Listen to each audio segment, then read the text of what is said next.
I used to open a saloon.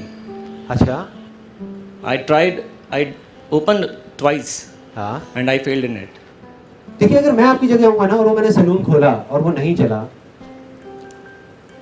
तो जैसे ही वो फेल होगा, मैं क्या करूंगा? मैं खुश हो जाऊंगा। अब देखो, सुनने में बड़ा अजीब लगने वाला है, और मैं ये चीज करता हूं, प्रैक्टिकली करता हूं।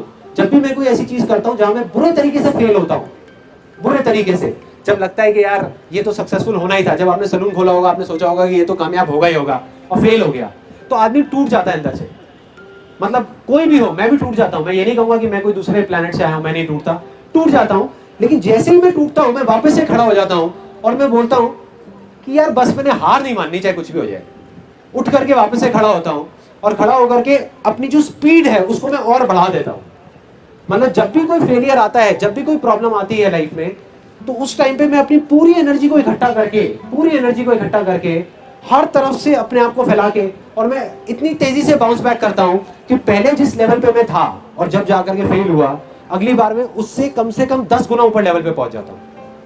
आप कभी नोट करना इस चीज को कि जब फेलियर होता है तो हमारे पास यही दो ऑप्शंस होते हैं।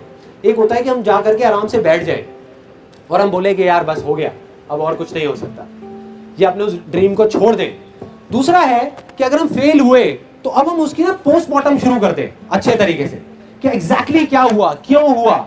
मतलब बजाय ये बोलने के कि यार मेरी किस्मत खराब है या इस वजह से ये हुआ, उस चीज को एक्सेप्ट करो कि कहीं ना कहीं कोई चीज कमी रह गई थी, कहीं ना कहीं कोई प्रॉब्लम थी, और उसको अंदर से इकट्ठा करके, अंदर से उस चीज को बाहर ला करके और उसको करो दोबारा से। आई एम 110% श्योर कि आप सक्सेसफुल हो गए होगे। जब भी कोई बड़ा फेलियर आता है तो कोई बड़ी सक्सेस जरूर आती है। तो बस एक नजरिया है देखने का। जो मैं बोलता हूं ना, success comes from experience and experience comes from bad experiences, तो सिर्फ उस चीज को समझना है कि कुछ आपने सीखा है वहां से। मतलब आप उन लोगों से तो बहुत आगे निकल चुके हैं जो आज सैलून खोलने वाले हैं, क्योंकि वो 2 बार फेल नहीं हुए। तो आपको पता है कि किस वजह से फेल होते हैं। उनको तो बेचारों को पता ही नहीं है जो खोलने वाले हैं, राइट? तो आप उनसे तो बहुत आगे। चलो, let's give a big hand for this guy. Sir मैं जो करता हूँ वो कॉन्फिडेंस नहीं होता कि ये सही कर रहा हूँ कि गलत। कॉन्फिडेंस नहीं होता। अगर मैं आपको सच बताऊं, सच मतलब झूठ नहीं बोलूंगा, क्योंकि मैंने आपको कहा है जो मैं बोलूंगा दिल से बोलूंगा, घुमा फिरा के नहीं, ये सोच के नहीं कि मैं सही बोल रहा हूँ या गलत बोल रहा हूँ। आज मैं भी लाइफ में इतनी सारी चीजें करता हूँ, आज भी इतना सब करने के बाद भी, और कई बार मुझे भी कॉन्फिडेंस नहीं होता कि वो मैं जो कर रहा हूँ वो सही है गलत है। मतलब अगर कोई भी आपको ये बोलता है ना कि मैं ये चीज कर रहा हूँ और मैं हर चीज में पूरा कॉन्फिडेंट हूँ, तो वो झूठ बोल रहा है आपको। कोई भी आदमी किसी भी लेवल पे हो, कॉन्फिडेंस की कमी सबके अंदर है। और वो कॉन्फिडेंस कब आता है, अगर मैं आपको एग्जैक्टली बताऊं, ये बहुत ब्रॉड वैसे क्वेश्चन है, लेकिन मैं आपको एक किसी सिचुएशन के अंदर बता देता हूं कि कैसे आता है कॉन्फिडेंस। पहले किसी भी चीज को आप छोटे से छोटे लेवल पे सोचो कि आप क्या कर सकते हो, छोटे से छोटे लेवल पे, और उसको कर दो। वहां कॉन्फिडेंस की कोई जरूरत नहीं है, ना कोई प्रॉब्लम है। Everybody agrees? Yes or no? Yes. For example, आपको क्या करना चाहते हो आप लाइफ में? What is it that you want to do? Army में जाना चाहते हो, ओके। सो देखो, if you want to go in army, तो आर्मी का सबसे पहला स्टेप क्या है? सबसे पहला क्या है कि आर्मी के बारे में पढ़ने लग जाओ। उसमें तो कॉन्फिडेंस की कोई जरूरत ही नहीं है। जैसे जैसे आप और उसके अंदर जाते जाओगे, आप केस स्टडीज पढ़ोगे, आप लोगों की पढ़ोगे कि वो कैसे, फॉर एग्जाम्पल आपके जैसे ही कुछ लोग किस तरीके से कहां से निकल करके कैसे आर्मी में गए, क्या किया उन लोगों ने। तो एक ऐसी स्टेज आएगी जब अंदर से आपकी आवाज आने लग जाएगी, जिसको हम इंस्पिरेशन बोलते हैं। और जिस दिन वो आ गई तो आप चाहोगे भी तो अपने आप को रोक नहीं पाओगे। ज्यादातर लोग ना उस स्टेज तक पहुंचते नहीं है, पहले ही करने की कोशिश कर रहे होते हैं। उसको बोलते हैं मोटिवेशन। फॉर एग्जाम्पल, आप देखते होंगे कि कई बार कुछ करने का मन करता है और उस टाइम तो बड़ा होता है कि यार करना है, एकदम से चार्ज अप हुए। सपोज इस सेशन से निकलने के बाद एकदम से चार्ज अप हुए और जा करके बोला कि यार अब मैं देख कल ही करता हूँ। 4 दिन बाद बैक टू नॉर्मल लाइफ, वापस से हम उसी सिचुएशन में पहुंच गए, क्योंकि दैट इज कॉल्ड मोटिवेशन। अभी अंदर से आवाज नहीं आई है, वो एक हल्का सा एक स्पार्क हुआ और आपने कहा कि करना है। जितनी तेजी से ऊपर उठे उतनी तेजी से नीचे भी आ गए। तो आपको पहले अपने आप को इस तरीके से तैयार करना है कि अंदर से ऐसी एक अर्ज आए कि वो मोटिवेशन इंस्पिरेशन में कन्वर्ट हो जाए। देखो, मोटिवेशन में और इंस्पिरेशन में क्या फर्क है? मोटिवेशन में है कि आप करना चाहते हो लेकिन कोई है जो आपको रोक रहा है और आप आगे नहीं बढ़ पा रहे। इंस्पिरेशन में क्या होता है कि आप अपने आप को रोकना चाह रहे हो कि यार मैं किसी तरीके से रुक जाऊं, मैं नहीं करूंगा, मैं आर्मी में नहीं जाना चाहता, लेकिन फिर भी आप नहीं रोक पाओगे। That is called inspiration. और जिस दिन वो स्टेज आ गई ना, तो उस दिन बाकी सब चीजें अपने आप आ जाएंगी, कॉन्फिडेंस अपने आप आ जाएगा, सब कुछ अपने आप आ जाएगा। That is the answer to that particular. दोनों तरीके से हमको ग्रो होना है, दोनों तरीके से, मतलब दिल भी बड़ा करना है। अब पता है क्या है, एक और बहुत बड़ी प्रॉब्लम, बहुत सारे लोग ये सोचते हैं कि अगर दुनिया अच्छी होगी तो उन लोगों की वजह से जिनके पास में पैसा ज्यादा है, या खराब होगी तो उन लोगों की वजह से, जबकि ये सच नहीं है। हम ये सोचते हैं कि यार ठीक है, उसके पास में तो पैसा है ना, वो दे सकता है, वो डोनेशन कर सकता है। मैं आपको ऐसे लाखों लोग दिखा दूंगा इंडिया में जो महीने का 20,000 रुपए या 30,000 रुपए कमाते हैं और उस कमाई में से 500 रुपए निकाल करके किसी बच्चे की पढ़ाई के लिए दे देते हैं। कितने दिखा दूंगा, कितने।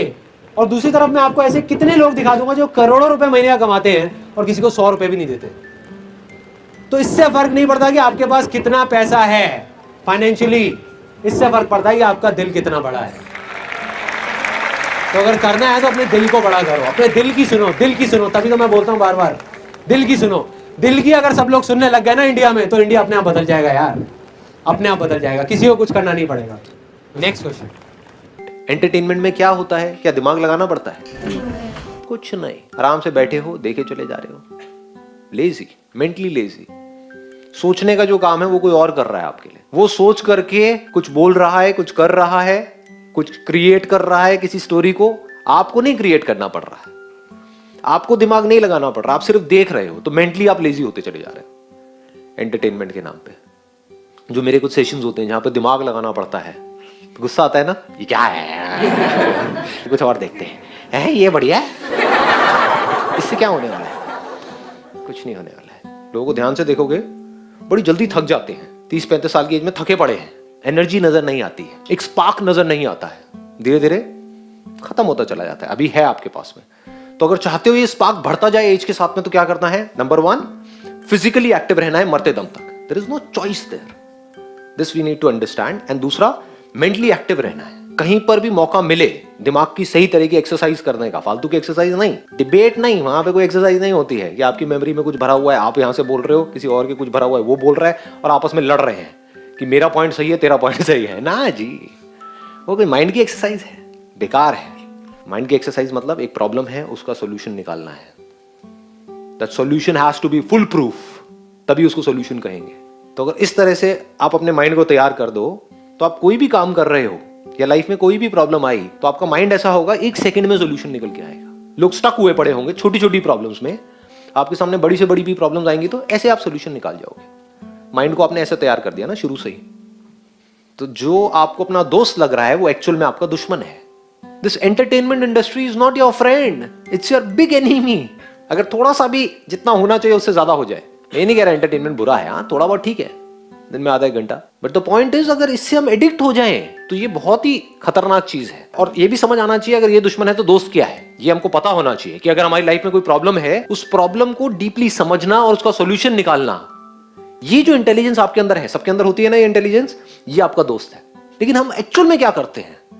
अपनी जो प्रॉब्लम्स है वहां से भागते रहते हैं। करते हैं? नहीं करते हैं। तो हम क्या कर रहे हैं? अपना जो असली दोस्त है उसको दुश्मन समझ रहे हैं, यानी कि जो प्रॉब्लम्स है वो आपके असली दोस्त हैं, जो आपकी लाइफ में प्रॉब्लम्स हैं, क्योंकि वहीं से आप इंटेलिजेंट हो पाओगे, और कोई तरीका नहीं है। तो बट सम टाइम हम सब, हमारे दिमाग में सारे पॉइंट्स क्लियर हैं, फिर भी हम कंटिन्यूअसली उस वर्क को करते हैं एंटरटेनमेंट के पीछे हमें पता है कि हम एडिक्ट हो रहे हैं, हमें पढ़ना है, मतलब सब फिर भी मोबाइल एंटरटेनमेंट। हाँ प्लीज हैव अ सीट, क्योंकि ये हमारी डिफॉल्ट सेटिंग है। देखो, कोई जानवर है, जानवरों से इवॉल्व होते होते हम यहाँ तक पहुंचे हैं ना, इंसान बने हैं ना। कोई जानवर है, उसको एफर्ट ना करना पड़े, घर में कोई पालतू कुत्ता है, उसको एफर्ट ना करना पड़े अपना खाने के लिए, तो वो क्या एफर्ट करेगा?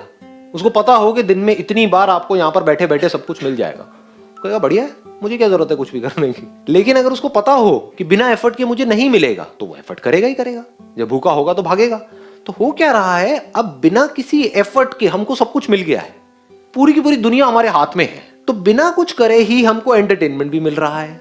एंटरटेनमेंट मतलब मजा आ रहा है, तो हम एडिक्ट हो गए। अब हमें क्या करना होगा? जो हमारा बेसिक नेचर है, जो हमारी डिफॉल्ट सेटिंग है, उसके अगेंस्ट जाना पड़ेगा अगर बचना है तो। डिफॉल्ट सेटिंग ये नहीं है कि एफर्ट करते रहो, डिफॉल्ट सेटिंग ये नहीं है कि एक्सरसाइज करते रहो, तो डिफॉल्ट सेटिंग को ही चेंज करना पड़ेगा। वो तभी हो सकता है जब पहले आपको ये बिल्कुल क्लियरली डिफाइन कर लो अपनी लाइफ में कि हाँ, this is my real friend and this is my real enemy. Effort is my real friend, और एफर्ट के साथ में अगर स्मार्ट वर्क को भी जोड़ दिया जाए, वर्क के साथ में स्मार्ट वर्क को भी जोड़ दिया जाए, smartness is related to mind, समझ गए कि आप कितने स्मार्ट हो। इसको मैं और ज्यादा डीपली टच नहीं करूंगा, बट पकड़ लिया है ना, अपने पॉइंट पकड़ लिया है ना। हाँ, तो इन दोनों लेवल पे काम करते रहना है मरते दम तक, इसको कभी भी छोड़ना नहीं है। नहीं किया तो क्या होगा, जंग लग जाएगा।